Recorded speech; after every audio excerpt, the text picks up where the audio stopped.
நம்முடைய செம்மொழியாம் தமிழ் மொழிக்கு வரும் 100 கோடி ரூபாயும் மக்களே பேசாத ஒரு மொழிக்கு 4000 கோடி ரூபாயும் ஒதுக்கி இருக்கிறார். ஆனால் போகிற இடமெல்லாம் என்னால் தமிழில் பேச முடியவில்லையே என்று வருத்தப்பட்டு நீலி கண்ணீர் வலிக்கின்ற மோடி இந்த தமிழ்நாட்டையும் தமிழ் மக்களையும் தினம் தினம் வஞ்சித்துக் கொண்டிருக்கிறாரே தவிர தமிழ்நாட்டு மக்களுக்கு எந்த நன்மையும் செய்யவில்லை.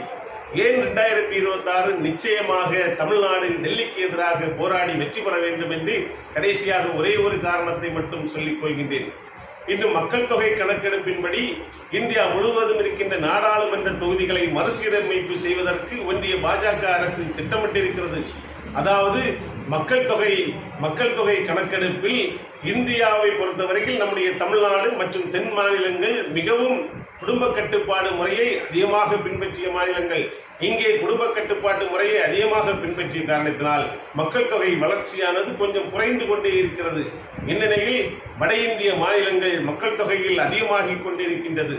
இதை காரணமாக வைத்து நம்முடைய நாடாளுமன்ற தொகுதிகளை இங்கே குறைத்து நாம் இப்போது இருக்கிற சதவீதத்திலிருந்து இன்னும் குறைவாக்கிக் கொள்ளலாம் என்று ஒன்றிய பாஜக அரசு திட்டமிடுகிறது.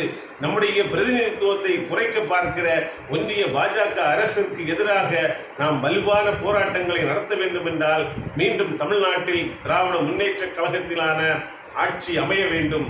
தமிழ்நாடு வெல்ல வேண்டும். ஒன்றுபடுவோம், தமிழ்நாடு வெல்வோம்.